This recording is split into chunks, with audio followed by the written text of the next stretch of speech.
कि हम ये बताएं कि प्रदूषण जो है अगर होता है तो ये हमारे जीवन में, आपके जीवन में कितना हानिकारक है। प्रदूषण आप जानते हैं कई प्रकार के होते हैं। आज सबसे पहले तो जो प्रदूषण हो रहा है वो वायु प्रदूषण, आप जानते हैं वायु प्रदूषण, ध्वनि प्रदूषण। आज बहुत ज्यादा पेड़ कट रहा है और हम लोग जो गाड़ी का धुआं निकलता है उसमें लेड ऑक्साइड निकलता है। क्या निकलता है उसमें? Lead oxide. और लेड ऑक्साइड से जो होता है कैंसर होता है, लंग्स का कैंसर होता है। लेड ऑक्साइड जब आप नाक से लेते हैं तो लंग्स का कैंसर होता है। आप स्मोकिंग करते हैं, वो भी धुआं होता है, उसमें भी धुआं फैलता है और वो भी क्या होता है? बीमारी का कारण है। तो हम लोग इतने सारा कुछ जानते भी हैं कि हम लोग का जो प्रकृति है वो हमारी माँ है और ये जो पृथ्वी है हमारी घर है। हम अपने जीवन का पूरा जो जीवन व्यतीत करते हैं इसी प्राकृतिक आवास में करते हैं, लेकिन उसके लिए हम सोचते नहीं। हमें यह संकल्पित होना चाहिए कि अपने पूरे जीवन भर में हमें एटलीस्ट 100 पेड़ तो अवश्य लगाना चाहिए और कम से कम अपने जन्म दिवस पर 1 पेड़ तो अवश्य लगाना ही लगाना चाहिए, है कि नहीं? सही बोल रहे हैं? आज एक और पोल्यूशन हो रहा है, प्रदूषण हो रहा है, उसका नाम है ई कचरा, इलेक्ट्रॉनिक वेस्ट। आप सभी जब कुछ भी खरीदते हैं, टीवी खरीदते हैं, मोबाइल खरीदते हैं या अपने घरों में आप ऐसे कुछ सामान लेकर आ जाते हैं जो कि इलेक्ट्रॉनिक मीडिया से जुड़ा हुआ है, कंप्यूटर से जुड़ा हुआ है, कैसेट्स होता है, आप उसको उठा के फेंक देते हैं। आपको पता होना चाहिए कि वो बायोडिग्रेडेबल नहीं है, वो मिट्टी में घुल नहीं रहा है, वो कहीं जा नहीं रहा है, वो आपके साथ है।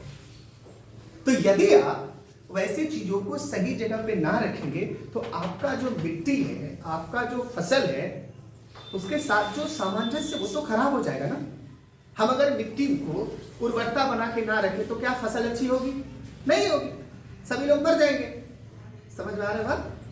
हम लोगों को अपने प्रकृति के लिए एक समय निकालना चाहिए, 24 घंटे में आधे घंटे ही जरूर, 10 मिनट ही जरूर इस नेचर के लिए, इस प्रकृति के लिए जो आपको मुफ्त में ऑक्सीजन देता है, मुफ्त में भोजन देता है, मुफ्त में पानी देता है, पीने के लिए उपयुक्त करता है। आप थोड़ा सोचिए, अगर पानी ही खत्म हो जाए तो पियोगे कहां से?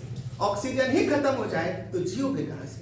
तो इसलिए हम सभी को एक संकल्प लेना है ना, अपने आप से कि क्या हम मानव हैं, और अगर हम मानव हैं तो हम कितना अपने मानव होने का परिचय दे रहे हैं। मानव होने के लिए मानवता होना चाहिए, प्रकृति के लिए आपके पास समय होना चाहिए कि जो आपको दे रहा है आप उसको क्या लौटा रहे हैं? पेड़ काट रहे हैं, आप पेड़ काट रहे हैं। एक छोटी सी एक कहानी भी है इसमें कि एक पिता जो है अपने बचपन से लेके जवानी तक का एक कहानी अपने बच्चों को सुनाता है कि एक पेड़ जब वो छोटा था तो उसके पिता का एक्सीडेंट हो गया, देहांत हो गया, मर गए। तो कहता है कि जब हमको भूख लगता था तो पेड़ में जब फल होता था तो वो हमको फल देता था और हम फल खा लेते थे और फिर हमको पेट भरता था। जब वो थोड़ा बड़ा हुआ तो उसको दिक्कत हो गई, उसको कमाने का पैसा नहीं था, उसका परिवार हुआ, तो पेड़ का जो लकड़ी है वो काट काट के अपना जीवन यापन किया। जब वो और थोड़ा बड़ा हुआ, उनको और थोड़ा दिक्कत हुआ, तो उस पेड़ ने बोला कि क्या दिक्कत है? बोला मेरे पास घर नहीं है, बरसात की समस्या है। तो पेड़ ने बोला मेरा घर मुझे काट लो, और काटने के बाद उससे जो टहनियां से जो तख्ता निकलता है, लकड़ी निकालती है, अपना घर बना लो। उसने पेड़ को काट दिया और पेड़ काटने के बाद जब वो अपने घर में रहने लगा वो व्यक्ति बूढ़ा हो गया। बूढ़ा होने के बाद वही बच्चा को ठंडा लगने लगा, ठंड का मौसम था। पेड़ ने देखा अरे ठंडा लग रहा है तो क्या दिक्कत है, तो ऐसा करो मेरे ऊपर जो है ठंड में आग लगा दो, है ना, जो बचा हुआ था। और पेड़ का जो ठुट्ठी जो बचा हुआ होता है उसमें वो बूढ़ा व्यक्ति ने आग लगा दिया और आग तापा और तब उसकी ठंडा खत्म हुई। अर्थात पेड़ जाते समय भी अपना तो रिश्ता निभा के गया, कभी फल खिला के, कभी आपको छांव देके, कभी आपको रोजगार देके, कभी आपके घर को बचाया, कभी आपको छत दिया और जाते जाते आपको भी बचाया, आपको ठंड से बचाया। आप क्या उस पेड़ का ऋणी निभाते हैं? एक विज्ञान के छात्र होने के नाते आपको ये पता है कि पेड़ में भी जीवन है, पेड़ की भी अपनी भाषा होती है, उनको भी समझना होगा। अगर ये नहीं समझते हैं तो हम सभी मानव कहलाने के लायक नहीं है।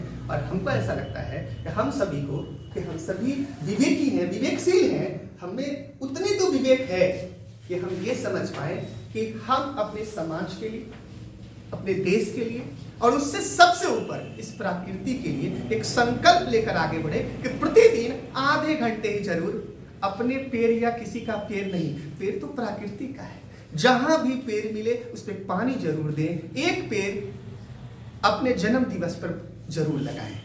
सही बात है, लगाएंगे आप? अच्छा लगा आपको? आप खड़े हो जाएं और एक संकल्प लें।